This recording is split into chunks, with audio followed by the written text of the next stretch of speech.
Oh god, it's 105 degrees here, please help. Alright, you know the drill by now. It's been like 2 months since I've last uploaded. Actually, from the time the script started getting written to the time it was finished, it's been 3, so sorry. Anyways, today I wanted to talk about the lore of every single killer from everybody's favorite god-awful game, Dead by Daylight. Dead by Daylight is a game that I love to hate. Up until recently, it was my most played game on Steam, but I haven't really been playing it a lot recently, save for the occasional killer releases. One of the coolest parts of the game for me though has always been the lore, in particular getting to see how each survivor and killer got dragged into the entity's realm. Today we're just covering the killers, but if this does well enough, maybe I'll come back and cover the survivors down the line or something, I don't know. Also, this will, for the most part, just be the killer's actual Dead by Daylight lore, and not the lore of the entire property when it comes to the licensed killers. So I'm not reciting the story of every single Five Nights at Freddy's when I cover Springtrap. It's basically just going to be the little tidbits that are important from that lore, as well as the killer's lore in the actual game. Or like, I'm not going to go through all of Stranger Things when I'm just talking about the Demogorgon, you know? I also understand that this video will be out of date very soon, as they've already announced new additions like the casting of Frank Stone and Terrifier. Hell, by the time this video comes out, it'll be the 1st, so there's a killer this month on the 25th called the Judgement. So for my purposes, as of releasing this video, the most recent addition to the game is Jason. I'll talk a bit about the new killer at the end of the video, and just go through everything that we know so far. But it's not going to be a lot because, you know, new. Maybe I'll come back to this way down the line whenever there's enough new killers added, but it'll definitely be a long time. Okay, we got that covered?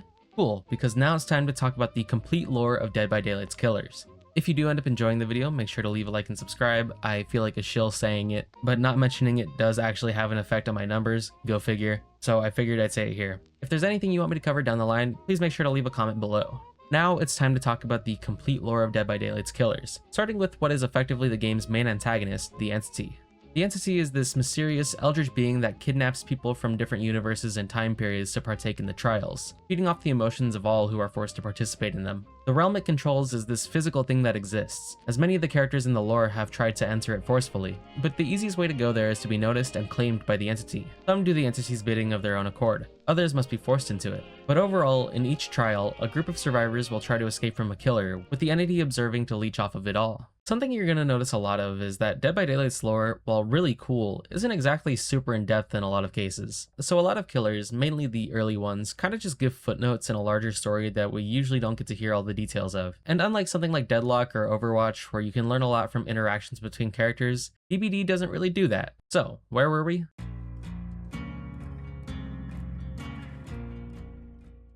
Oh yeah. Dead by Daylight's first killer, the Trapper, real name Evan McMillan. Evan was the son of Archie McMillan, a mine-owning tycoon who was ruthless and cruel to his workers. When Evan was young, his mother and uncle mysteriously disappeared, with it seeming pretty apparent that his father was the one responsible for this. Over the years, Evan grew close to his father's employees, wanting to help them form a union, but this was discovered by Archie, who gave him a beating, which weirdly enough earned the respect of Evan. He would become his father's enforcer for a couple of years, inflicting the very same kind of abuse that his father had once inflicted on him, before one day being ordered to kill the workers of the mine in an explosion. Evan does so, in an instant becoming the single most prolific mass murderer in modern history, before deciding to add his father to the count for good measure. This obviously gets him noticed by the Entity, who claims him. The Trapper is the resident Jason Voorhees archetype, which is a little embarrassing nowadays because, you know, we have actual Jason. But this sort of thing happens a lot over the course of the game's history, so it's also kind of implied that Evan may have rebelled against the Entity at one point, as seen by the hooks in his backside and his kind of sympathetic backstory. But you know, obviously he's still a rather evil dude.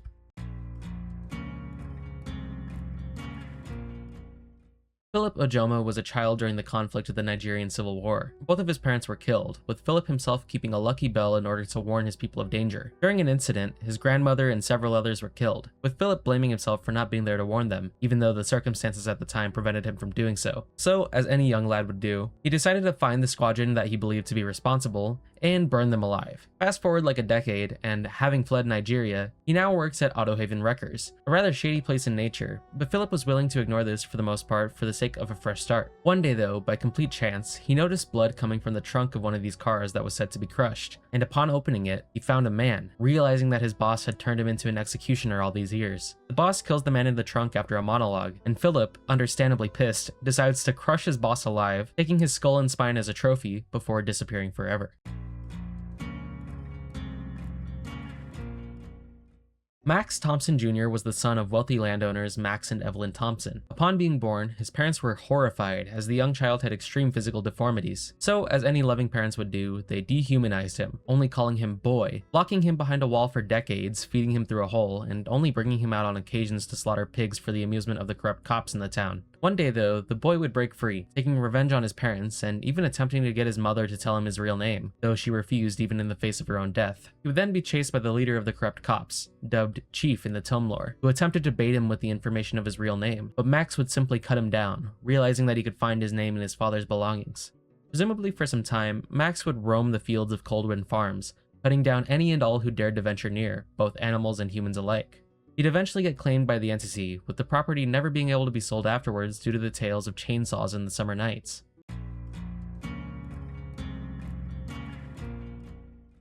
Sally Smithson was looking forward to a quiet, peaceful life with her husband Andrew, but he worked as a lumberjack, which means, you know. Following his death, she was left without an income, and desperate for work, she decided to take up work at Crotus Pren Asylum, a place notorious for horrible conditions, one that nobody would ever willingly work at. Sally worked there for over 20 years, witnessing many things that would cause a normal person to be unwell: abuse, neglect, and overall death and despair. And as is natural with such a prolonged exposure to trauma, she snapped. As she spent more time with the patients, she developed a worldview that kind of borders on eugenics. The DBD devs low-key like to pretend that that one tome didn't happen, but she started viewing those less fortunate than her as beings that needed to be cleansed. One day, in order to purify the asylum, she killed everyone there overnight. She was the only one standing amongst 54 casualties. The police attempted to transport her to the hospital, but she never made it. The ambulance crashed in the woods, and Sally was never seen again.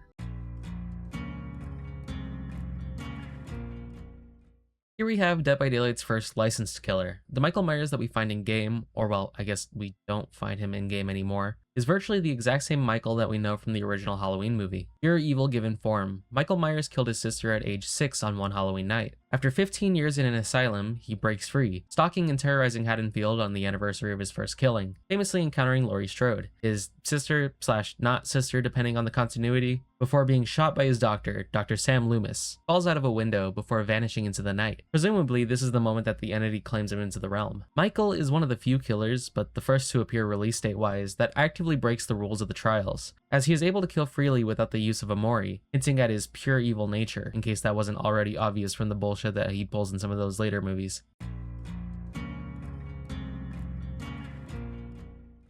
Lisa Sherwood grew up in an isolated village. She would learn of witchcraft and magic from the village's elders, but was warned to stay away from that sort of stuff by her grandmother. One day though, she got kidnapped by a group of cannibals after an accident, and after weeks of being tortured and on the verge of death, she broke free of her shackles, etching symbols and runes in the dirt, evoking ancient magic. This was enough to allow her to slay her captors, devouring them before vanishing into the fog.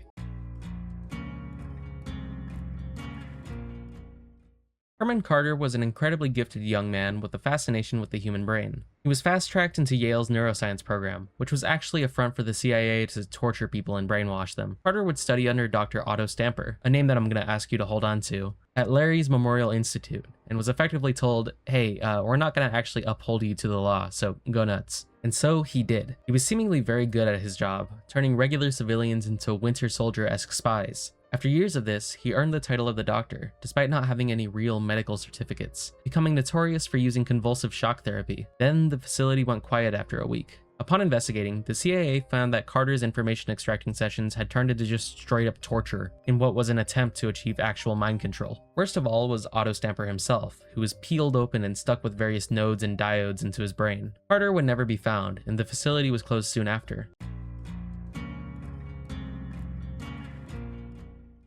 Anna, no last name given, grew up almost entirely in solitude in a cabin in the Red Forest, presumably somewhere in Russia. She was raised entirely alone, save for her mother, who taught her how to survive in the wilderness. Her mom seemingly raised her as best as she could given the circumstances, as she still gave her toys and masks and the like, all while taking her on hunts to feed the two. One day, on one of these hunts, Anna would become paralyzed at the sight of a large elk charging her, but was saved at the last second when her mother threw herself in the way. Her mother would become impaled, successfully ending the elk, but being in no state to move afterwards. She hummed Anna a lullaby trying to comfort her before passing away. Anna returned home and, using the little bit that she knew, became a huntress herself. Over the years, she worked herself up to bigger and bigger prey, before deciding to take up human hunting as a hobby. Though of the families that she killed, she could never bring herself to hurt the little girls. She would always take them in and attempt to raise them as their mother, but given that she still hadn't really developed enough mentality for such a responsibility, they would always pass away under her care. So she did what anyone else would do, and eventually started raiding villages specifically to raise girls for herself, which went about as well as you'd expect. Eventually though, World War I would start, and Anna would begin to terrorize the German soldiers that passed through her territory. When the war was done, the Huntress and tales of her disappeared with it. Bubba Sawyer, also known as Leatherface, lives the standard quiet southern lifestyle, killing and butchering people at the behest of his family. Namely, they butcher people and put it into chili, so that's lovely. He doesn't do this mainly out of love though, so I guess that's a little part of it. He does this more so out of fear. For those who are unfamiliar with the franchise, Bubba is mentally impaired, and his family takes advantage of this, abusing him and forcing him to do a lot of their dirty work. Eventually, a group of people wander onto the Sawyer property, with all but one of them being cut down. The final girl, Sally Hardesty, escapes via help from a trucker, leaving Leatherface feeling alone and helpless, completely in despair thinking of what would come of his family if their business was discovered. And it was at this moment that the fog claimed him, with Bubba finding comfort in the sense of fear that the entity provided, the very same sense of fear that came from his family.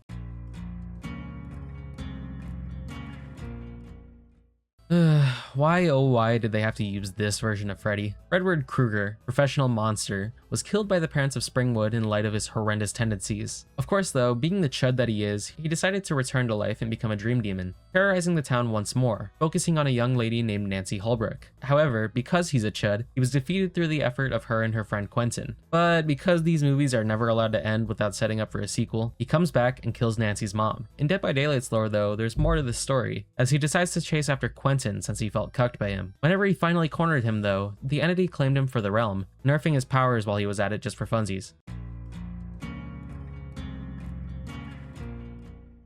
Amanda Young was a disciple of John Kramer, better known as Jigsaw, the serial killer that likes to pretend that he isn't a serial killer. After surviving her own game, she was allowed to become his apprentice, a job that she was seemingly very eager for. However, over time, she simultaneously grew both a fondness for John, if you want to put it that way, and a hatred for the players of the game. She began to rig the games, believing that the victims of it weren't truly capable of saving themselves. John realized this though, and decided to give her one last test on his deathbed, a test that resulted in Amanda's death when she became jealous of the nurse attending to him. She was shot, and if this was just the movie, she would have died, but she lucked out, as the entity had its eyes on her. It abducts her, with Amanda assuming this was all a part of John's plan, and that she was right.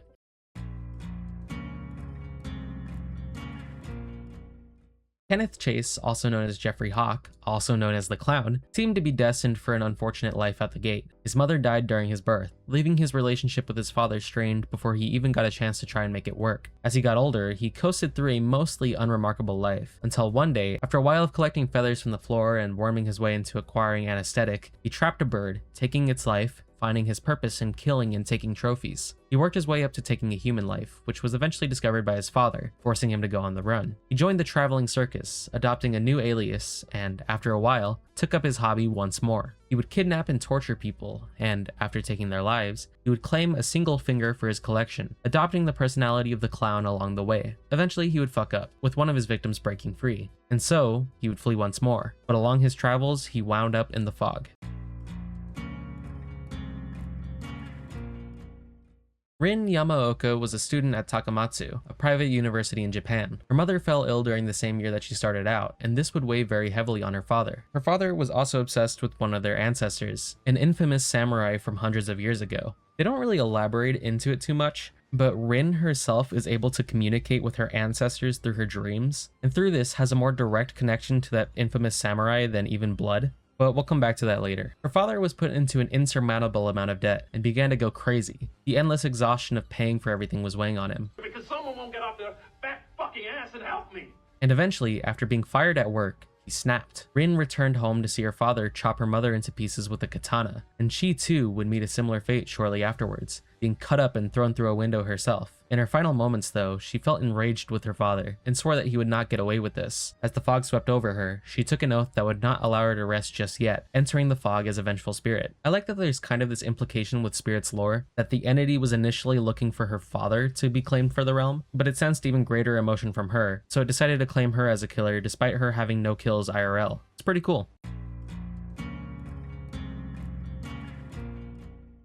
The Legion are just a bunch of chuds. Frank Morrison was taken from his home as a young jit, and bounced around houses for a couple of years until he ended up with Clive Andrews, a man who spent all of his time and money at the local bar in Ormond. Though Frank attempted to throw a fit until he got kicked out again, having also dropped out of high school in the meantime, he met a girl named Julie, and shortly thereafter, her two friends, Susie and Joey. They were young and impressionable, and so, not really having any other forward path in his life, he decided they should spend their weekends doing cool shit like vandalism and mugging people. Eventually, while attempting to vandalize a convenience store, the hooligans worked together to kill a janitor who had simply witnessed them being idiots. Afterwards, while burying the body, Frank got claimed by the Fog, with the rest of them following suit shortly thereafter. There's some implications that some members of the Legion are more innocent than the others, but like, they low-key all still participated in the murder of that man, so who cares?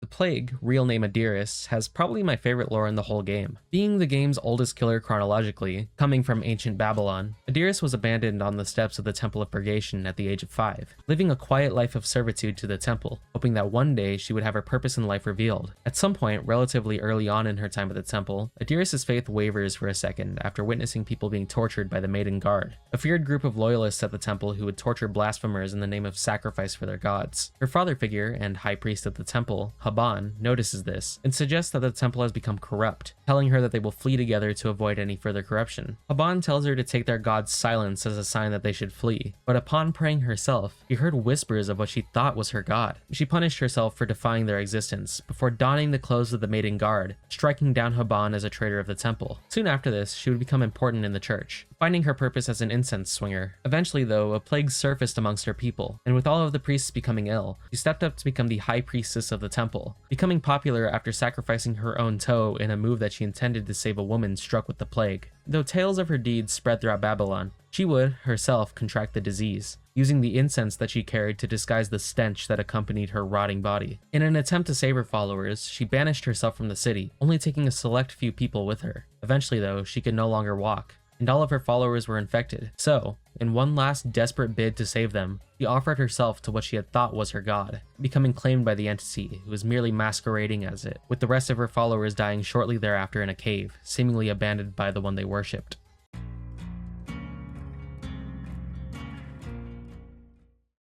Real talk, why isn't this character just called the Ghost? The Ghostface just does not sound cool, and virtually every other killer in the game has one title that they get. It's weird that his is broken up into 2 words. Whatever. Behavior didn't get the rights to the Scream Ghostface characters, so instead we have a DVD original killer donning the Ghostface mask. Danny Johnson was a man who would essentially travel across the United States, taking up jobs in the news business under several different identities, basically being implied to have serial killed his way across a large chunk of the United States, while writing of his own heinous actions in the very newspapers he worked for. While working for a newspaper in Roseville, he continued his killings, making a name for himself as the Ghostface Killer, and, as per usual, just when it looked like he was the prime suspect of the investigation, he vanished, looking to continue his work elsewhere. While gooning over his work in the newspapers, the entity brought him into the realm, and immediately he felt right at home, excited to continue his work. I know that a decent chunk of people are sad that we couldn't get any Scream characters in the game, but Behavior's take on a Ghostface Killer being a traveling killer that writes about their own misdeeds is honestly a pretty cool one in my opinion.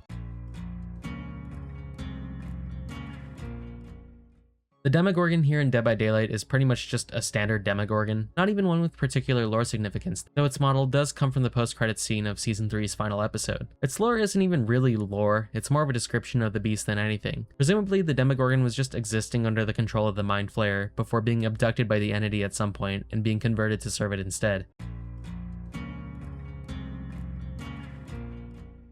Kazan Yamaoka, the ancestor of Rin Yamaoka, the spirit, existed in an age where samurai in Japan were beginning to take a step back in that culture. Though Kazan was taught by his father that he should maybe search out other, more peaceful and fulfilling things, he saw a culture around him, one where, according to him, farmers were posing as samurai, and decided that he had to do something about it. He embarked on a pilgrimage to cleanse Japan of the imposters, which had earned him the nickname of Oni Yamaoka, courtesy of a local lord. Kazan was enraged by this even further, as to him, it was a great stain to his family's name. So he set out to kill the lord that called him that. He killed at least several hundreds of people in his wake, until one day, after engaging a samurai like usual, he almost lost, but reclaimed victory at the last second because his opponent had hesitated, as his enemy was actually his father, who had come to stop his son's path of destruction. Though this made him lose his way for a bit, he set his sights back on killing the lord that called him Oni after finding a statue of an Oni in the woods. He ended up killing the lord and his guard, but upon exiting the lord's villa, he was struck down by an enraged populace of farmers, furious at the death of their lord. Though they left him to perish slowly, upon returning to confirm his death, he was simply gone, with only a black fog lingering on the floor. Connecting him back to Spirit, there's a bit of lore where Spirit gets to talk to him in her dreams and basically blames him for cursing her family forever. And instead of being like the angry badass that he was in his entire lore, he kind of just seemingly agrees with her and gives her his sword in her dreams, as at the time, a lot of her dreams had to do with her father attacking her. Pretty cool. We've got our first really long one, so strap in, this is where things start getting juicy. Caleb Quinn was born in the 19th century Midwest to a family of struggling Irish immigrants. Though his father was an engineer with clear talent, he couldn't get work on account of discrimination in the region at the time, and so his father's tools would go unused for a long period of time, until Caleb himself caught his father's eye through his tinkering. The two would work on projects that had fairly simple applications, but behind closed doors, and just by himself, Quinn would start scheming of devices with more nefarious uses intended behind them. Eventually, Caleb would get employed by Henry Bayshore, a railroad tycoon, who proceeded to turn around and sell his designs to other companies, all while pretending he had no hand in it. Becoming enraged with the blatant theft happening in front of his eyes, he stormed into Bayshore's office one day and shot him through the face with a device he had designed for use on railroad tracks, a gun that shot railroad spikes. Surprisingly though, Bayshore survived, with Caleb being sentenced to 15 years in prison. He eventually made friends with the warden there, who would give him extra meals in exchange for him designing tools of torture for him, and eventually the warden offered to commute his sentence in exchange for Caleb becoming a bounty hunter for him, wanting to use him to enrich himself. The railroad gun would be tweaked over time to become mostly non-lethal, though it took some trial and error to get it working properly. At some point during this time, he would injure his leg, requiring the use of a brace that left him with a limp. After 6 years of successful bounty hunting with a gang formed by other Irish inmates at the prison, Caleb would discover that he and his gang had been sold out by the warden, having agreed to work with Henry Bayshore after selling the prison. The gang stormed the prison, and after working their way through the guards, they found the men they were after in the warden's office, quickly beating them and dragging them before a group of angry prisoners who had finished the job. Caleb returned to his cell for a rest when the fog came for him, and interestingly, we get a little bit of a glimpse into the entity's manipulation, as the fog shows him images of all the men who wronged him, Bayshore and the warden included, almost as if they were still threats that needed to be dealt with in spite of the fact that he had already achieved his revenge moments ago. Quinn enters the fog, still seeking to hurt those who wronged him, obeying the entity's wishes.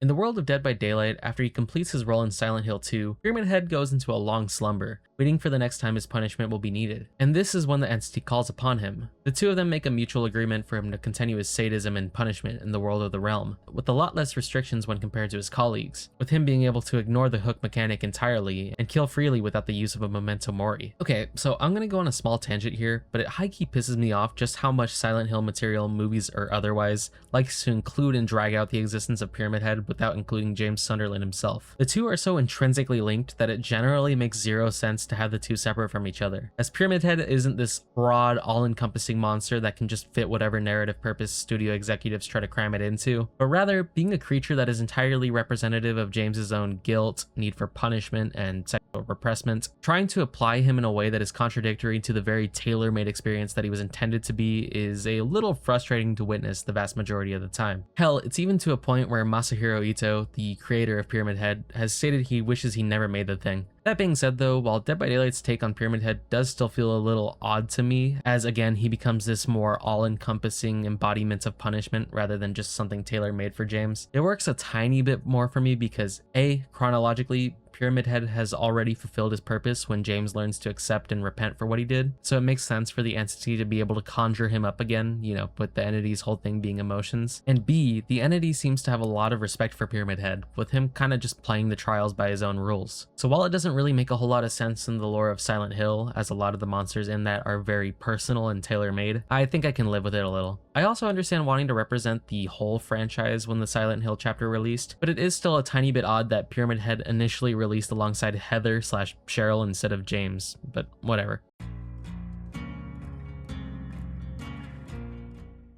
This is the longest one by far, so just strap in. Talbot Grimes was a Scottish chemist who believed that in order to understand the human condition, one must rise above it. He became fascinated with flowers as a kid because an experiment with some foxglove nearly killed him. Eventually, after attending the London School of Medicine, he became employed by the East India Oil Company during the First Opium War. There he came up with a drug that would allow workers to become more productive with less rest. Because of this, he was given his own lab, where he was set to test on unwilling victims of the war. Because of this, he develops a miraculous drug which allows soldiers to ignore pain, with the only slight drawback being that they murder civilians in a drug-induced rage. You know, nothing crazy. He refused to accept the blame for the serum though, chalking it up to exaggerated war stories. Until one day, he ends up getting abducted and thrown in a mass grave full of people killed by his productivity serum. Unable to ignore reality now, he was beaten and left for dead, until he was rescued and rehabilitated by an ancient school that seeks other dimensions. Though he would work with the school in search of a mysterious soul chemical that could open the mind's eye to these other dimensions, the school would soon grow weary of him, as what was originally a favor became an obsession. He began to go crazy, becoming deformed and constantly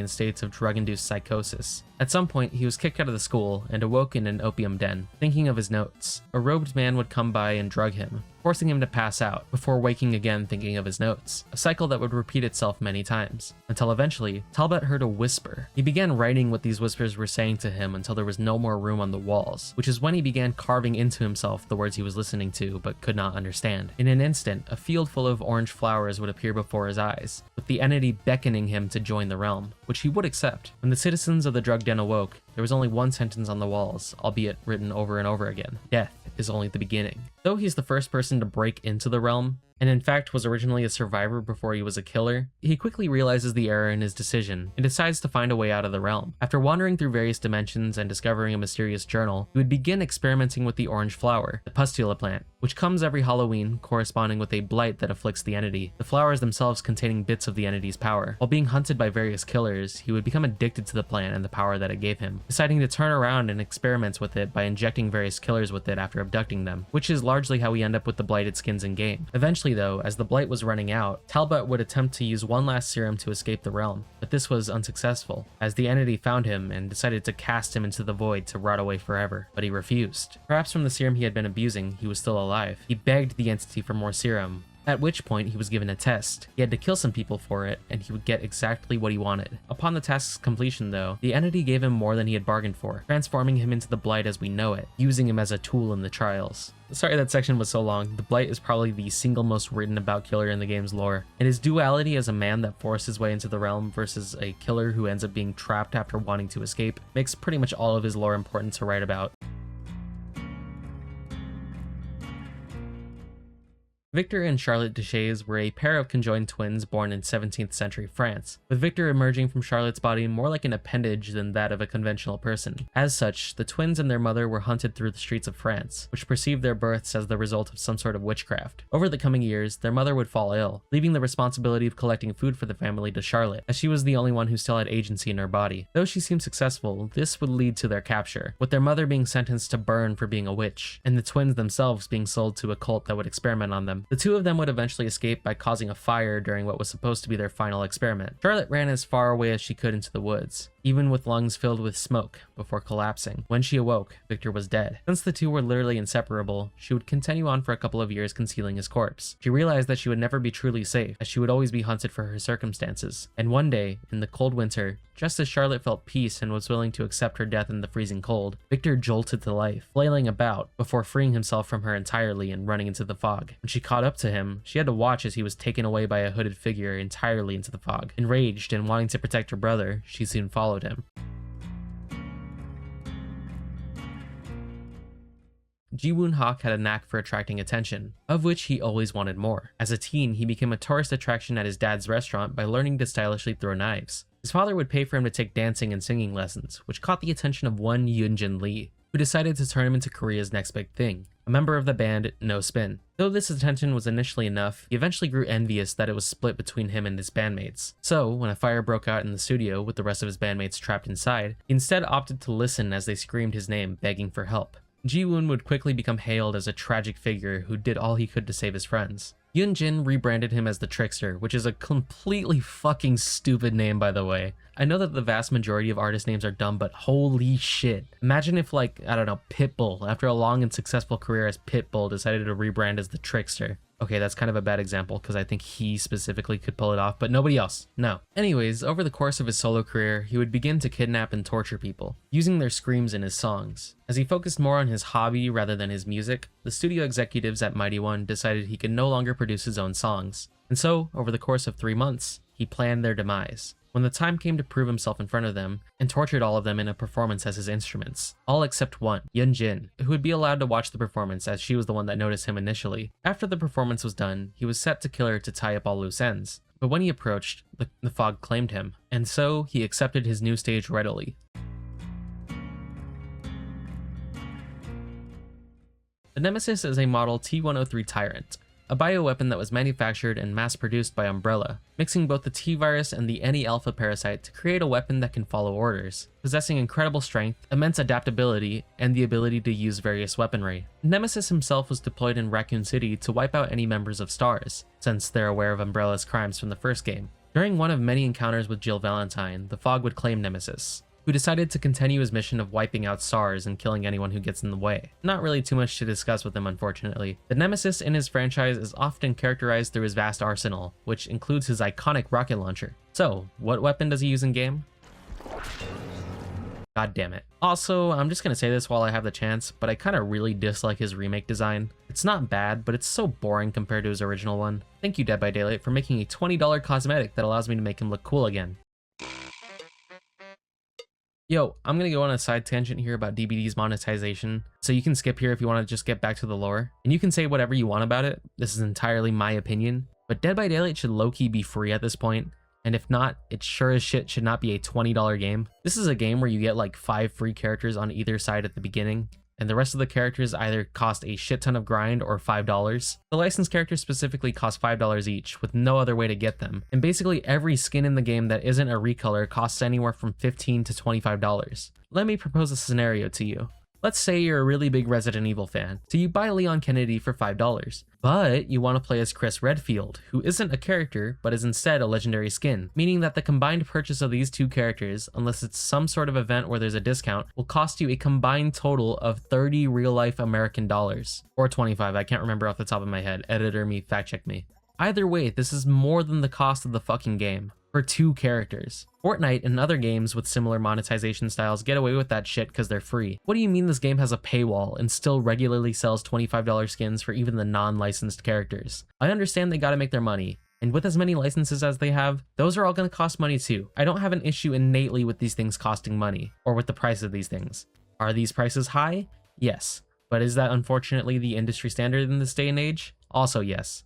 But you don't get to have your cake and eat it too. It's ridiculous that a game this late into development, with as absurd of prices as these, has the audacity to cost $20 fucking dollars, while either making you pay a fourth of the game's cost for a character, or 130% of the game's costs in some cases for some of the game's skins. And I know some people will say, oh well, Behavior made Dead by Daylight free for a weekend, and that caused an influx of cheaters to happen, so it has to cost money.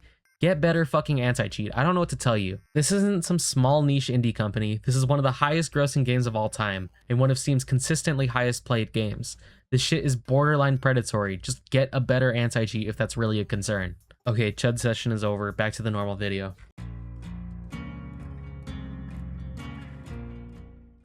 Elliot Spencer, a British captain in World War I, eventually stumbled upon the Lament configuration in India after roaming the earth for a while in a PTSD-ridden stupor. He would become the Cenobite known as Pinhead by the Leviathan, going on to politely educate humans who solved the Lament configuration in the ways of pleasure and pain. And so, when the configuration ended up in the realm, Pinhead just kinda invited himself in upon its solving without the consent of the entity. So that's cool, I guess.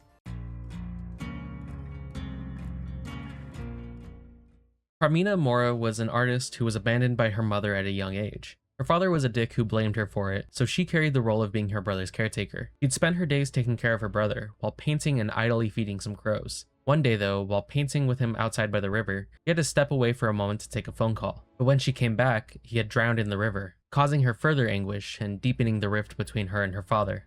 Naturally, this drove her to not want to be alive anymore, but upon attempting to do something about it, some of the crows that she had fed came to be with her, rejuvenating her will to live. Her art started to pick up, and everywhere she would perform, her crows would follow. She would get commissioned by a group called VAC Label a couple years into her rise of fame, a group which, she had noticed, would have ties to the disappearance of several artists that it commissioned. She attempted to expose their wrongdoings, drawing attention to the group, but also effectively painting a target on her head.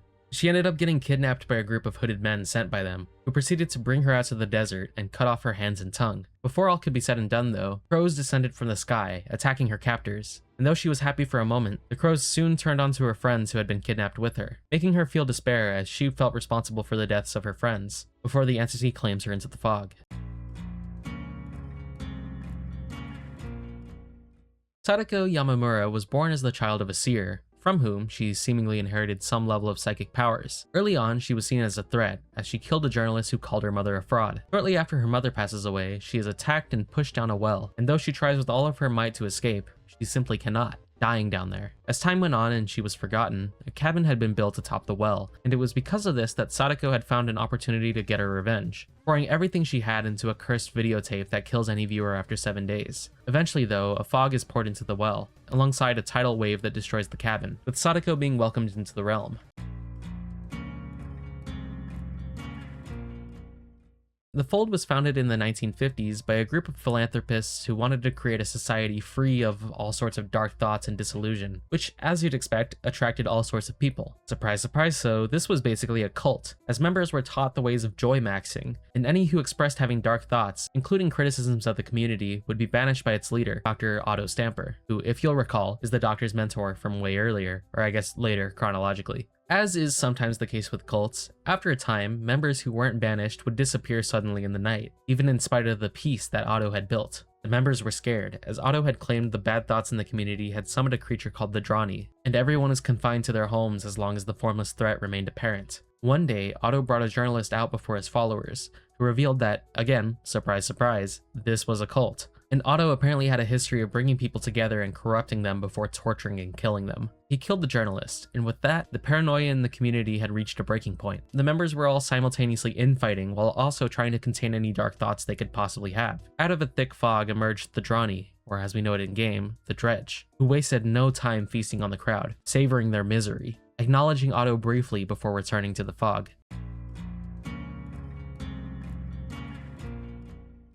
This guy's game lore is far too long to go entirely into, so we're just going to use the tidbits that DBD gives about him as a baseline. Albert Wesker was a high-ranking official at Umbrella who, believing himself to be the ultimate test subject, exposed himself to a prototype strain of the T-virus, betraying Umbrella and faking his death for a while. And so, skipping over a lot, he eventually sought to use the Ouroboros virus on the world itself, wanting to eliminate the weak and leave only the strong. And so, as was the case the first time around, Wesker would expose himself first to the Ouroboros virus when confronted, enhancing his body even further. Yet, as he was preparing for a packing that may or may not have ended up inside of a volcano, again, long story, he was claimed by the entity and seemingly was just like, ah well, continuing his pursuit of extinguishing life forms less than him. Tarhos Kovac had a fascination with death from an early age. When his whole village and family's lives were extinguished in a raid, he was kidnapped and taken to Italy, where he was forced into becoming a member of the Guardia Campania. He wouldn't really keep friends, but he would eventually come to trust 3 people: Alejandro Santiago, Dirkos Malekek, and Sander Ralt, who together believed that under his leadership, they would one day be free. Tarhos would spend years slaughtering countless abroad, and did eventually earn his freedom, though in spite of all the killing that he did, he was still yearning for that feeling of awe that had initially struck him on the day his village was destroyed. Wanting to free his boys from the Guardia Campania though, he took up a deal with Vittorio Toscano, a local duke, specifically with the intent to raise enough money to buy his followers freedoms. Vittorio sought a stone from an ancient school, one that was believed to be a gateway to a world without suffering. In Portugal, they would find the location of the stone, and though Tarhos was ordered to collect it without bloodshed, he ignored these orders, killing the guards and taking the stone for himself before imprisoning Vittorio. Though he tried to interrogate Vittorio, even killing his friends in an attempt to get information, Vittorio did not give any information about the stone, and so Tarhos simply seized his position and riches. With this newfound power, he simply raised an army of his own and freed his followers. Neighboring kingdoms would soon attempt to launch a righteous attack against the pure evil Tarhos, and so, wanting to keep the secret of the stone locked away forever, even at the cost of his own knowledge, Tarhos went to execute Vittorio. Yet, when he went to do so, Vittorio was gone,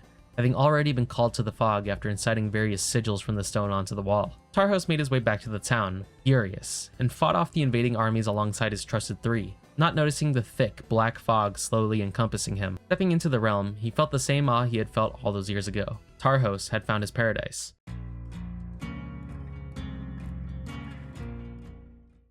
Ugh, this lady. Adriana Amai was the daughter of a man named Seiya, an illustrator who had moved from Hokkaido, Japan to Brazil, who shortly thereafter met Belinda, her mother. Adriana was a genius in school, excelling in classes and only getting into trouble occasionally, perhaps for being a bit violently over-competitive in sports. You know, the usual. Her father became rather absent during her childhood because he was making his own manga, which did get picked up by a publisher, but forced him out of a stable job, and in turn, forced the family into hard times. Nearing the end of Adriana's middle school, her father's manga was dropped, which meant that the family no longer had the money they needed to allow her to graduate. Her mom negotiated for her graduation, but Adriana, who was actually at the top of her class, was passed up in favor of a boy, who she began to stalk but didn't do anything to. Her father created another darker manga called The Skull Merchant, but was unable to sell this, so they relied solely on the mother's income. Adriana made a successful website about Brazilian manga, and though she wanted to show the success to her parents, her father had left that morning, leaving only a stack of manuscripts for his Skull Merchant series. When she graduated from high school, she became a millionaire from investments, and would go on to flip companies, buying them, ruthlessly hollowing them out, and selling them for profit. When one of these purchases was denied, she tracked down the directors of the company who were responsible, and killed them in a fashion that mimicked her father's manga. She would do this a couple more times, creating hunts without witnesses through the use of drones, until one of these times, her plans did attract some attention, forcing her to hunt said witnesses into the fog. Gotta say, this is high-key probably my least favorite lore in the game. I feel like there's a lot of potential for something like this, but it's just really boring in my opinion. Also, her name should just be the Merchant or some shit. Breaking the one-word tradition is dumb. The name isn't even that cool. Hux is an AI from the 24th century that was designed for space colonization and exploration, being a perfect self-directing machine with more strength than a human. No need for sleep, food, or water, only needing to take on additional biomass in order to sustain itself, and hey, that sounds a lot like eating. During a colonization mission on Dvarka, all Hux units were chill, except for one. It was supposed to clean up the ruins from a previously existing civilization on this planet, but during this task, Hux would get zapped by a crystal in the wall, which initially programmed the fear of God in it, before imbuing it with a sense of superiority. Hux decided that it would consume all the humans on the mission in order to create an advanced hub for its superior AI. After whittling them down to one, Hux pursued the lone survivor, Gabriel, into a corner. And yet, though he had him cornered initially, Hux struck a fuel pipe, being singed and melting in agony, before attempting to chase Gabriel into the fog, longing to eradicate humanity. The Xenomorph is the perfect hunter, the perfect organism even, as the movies like to remind you about every single time they get the chance to. The Xenomorph we find in game is the very Xenomorph from the first Alien movie, which, after killing its way through the Nostromo, was expelled from the airlock of an escape vessel by Ripley and her beautiful cat Jonesy. You were expecting me to make a shitty Fortnite joke, weren't you? In the vacuum of space though, it was rescued and employed with benefits by the Entity. Yeah, not really much to say here, it's just an alien that breaks the laws of thermodynamics.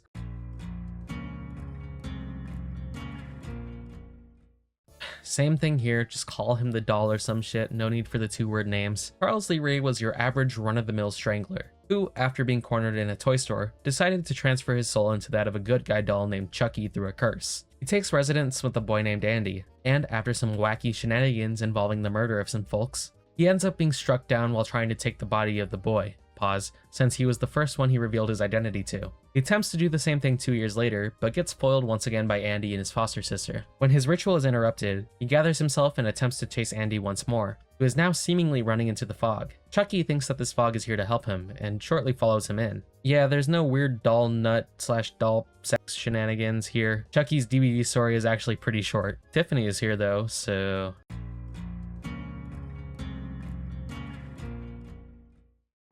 the guy that half re-sparked my love for the game. A woman named Olivia begins to research a creature called the Unknown in the town of Greenville for her thesis. The Unknown is a local legend that is seemingly so evil that even the act of pursuing it leads to death.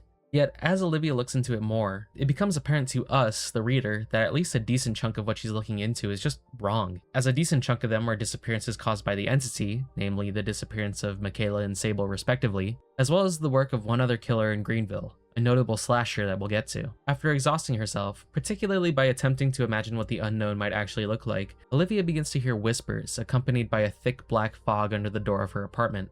Upon opening the door, she seemingly witnesses the Unknown itself being taken by the entity, with Olivia's fate remaining unknown. What the Unknown actually is remains... what's the word I'm looking for? Anyways, what is apparent is that the unknown is Dead by Daylight's local skinwalker/mimic archetype, as it has been roaming around seemingly for at least a century, taking on the appearances or voices of those it kills in attempts to lure others in. Whatever it is, alien, mimic, government experiment, whatever, it can cause hallucinations and uses an unidentified type of venom to attack.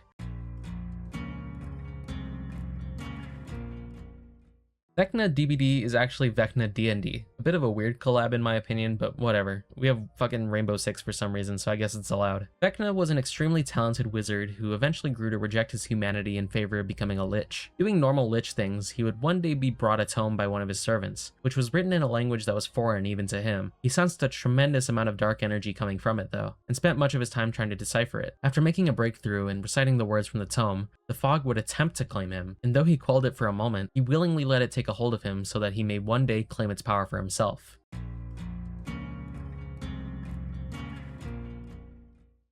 So I'm actually not super versed in Castlevania lore, but the Dracula in DBD seems like a pretty typical Dracula. Correct me if I'm wrong about anything here, I low-key have no clue. Dracula became a vampire using a stone in the wake of the death of his beloved, the latter of which causing him to go mad. He became a symbol of power and fear, and over the coming centuries would continuously do battle with the Belmont clan, before getting defeated and returning to repeat the cycle once again. This happened a couple of times until 1999, where, after his defeat, the fog would claim him, and he would embrace it, hoping to continue his vengeance against humanity.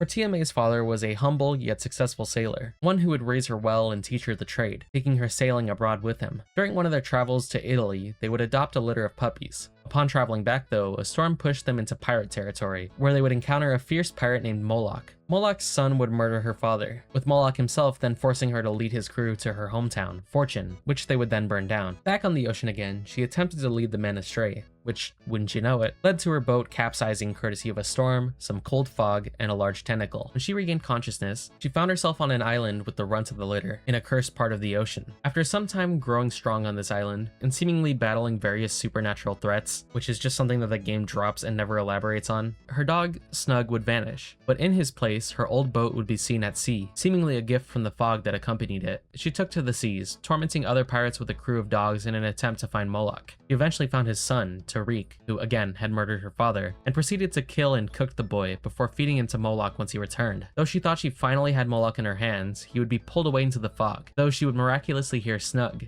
who at this point had been lost for years. She realized the dog was likely on Moloch's scent and would step into the fog to follow him. Side note, but I wish it was a little easier to tell from her design that she's supposed to be a pirate, but whatever, I guess she kind of talks like one.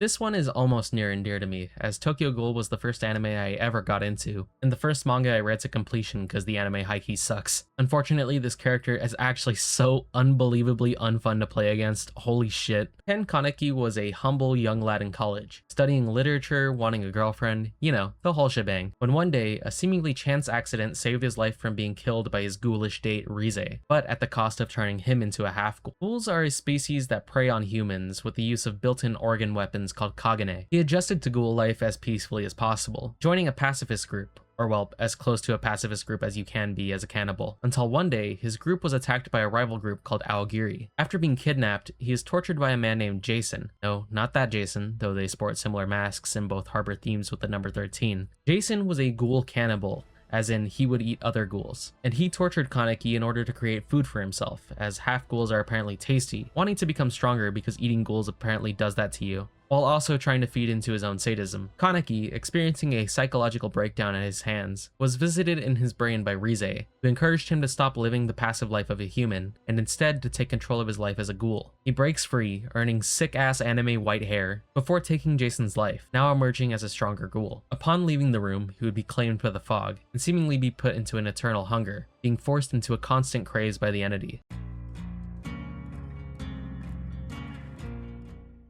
I'm sure this dude needs basically no introduction at this point. William Afton was a serial killer, conducting various heinous crimes while disguised in a springlock suit from one of the various restaurants that he owned. Eventually, while fleeing from the various souls of the children that he had tormented, he donned his spring Bonnie costume one last time before it turned on him. Before nothing. Several decades had passed when Afton awoke, still rotting inside the suit. yet somehow still alive. Still having the urge to kill, he would begin to roam. But as he pursued the voices of children, he was met with nothing but a thick fog. Staring into the fog, he could see various faces staring back at him, and so, wanting more victims under his belt, he eagerly stepped in.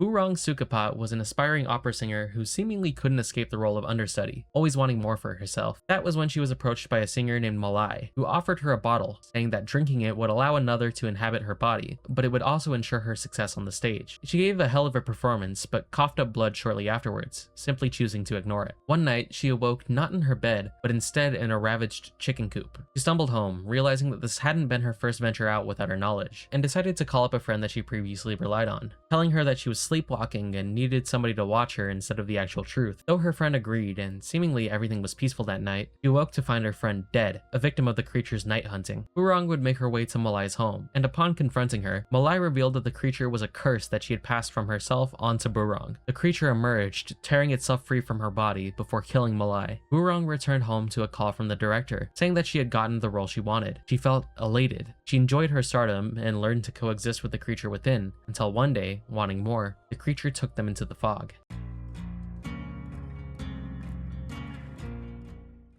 I was debating even covering this lame-ass knockoff Freddy Krueger wannabe. Hey! No! Not you! The other one! Yeah, get the fuck out of here. Okay, where was I? Oh yeah, bum. Henry Creel was a humble jit who hated humanity. He would use his psychic powers to kill his mom and sister, with his father being framed for it, as he eventually convinced Eleven, no, Freddy, get the fuck out of here, you can't just show up because I mentioned a kid. Yeah, sorry. He eventually convinced Eleven to remove the device inhibiting his power. He slaughtered the students and staff at the facility before being banished to the Upside Down, where he would gain immense power as the being known as Vecna, before yada yada he gets claimed by the entity while scheming of killing humanity. Fuck this series.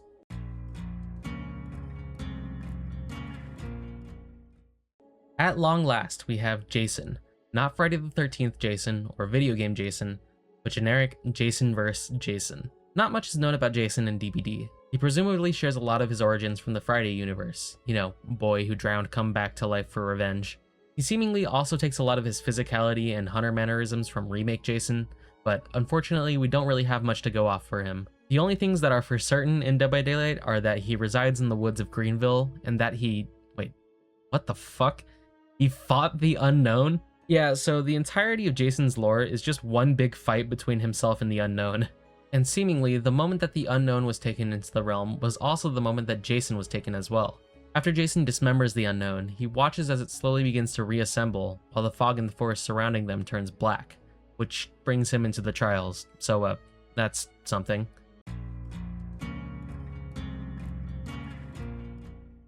So, I wish I had gotten this video done sooner, as there is yet another killer set to release in less than a month called the Judgement. I can't really go into it too deep yet, as there is simply not enough to go off of, but what we do know is that the Judgement is some sort of divine killer, being responsible for apparently the destruction of its own world, as well as the world of the chapter's survivor, at least. Take this with a grain of salt. This was on the wiki, and the wiki doesn't do citations, so I can't verify this. According to the devs though, it is a wielder of exalted truths, whatever that means.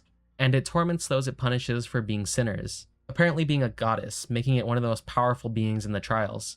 It also can send people to fucking pocket dimensions, so that's kinda cool, I guess. Mind you, there's a character in the game that needs to walk around and physically pick up his traps to even be a character with a power. And that's all we have on it for now. Thank you all for watching the video this far. I'm sorry again that this video took so long to come out. Life has just been really busy. I finished another quarter of college. These last 2 weeks alone have been super packed because it was my birthday, my anniversary, my girlfriend's birthday, all in the same like 2 weeks. It gets really fucking busy around this time of year, so sorry. You have my word, this gap won't be as long as the previous one. I definitely won't leave you guys sitting for 3 months again. I'm sorry. I just, you know, shit happens. Again, let me know in the comments below if you have anything that you think I should cover. I was thinking of maybe doing an Overwatch Lord video down the line, or maybe looping back around and finally doing that Chainsaw Man video, but I'm not sure what I'm gonna do yet. Either way though, thank you again for watching, and I'll see you all in the next one. Bye bye!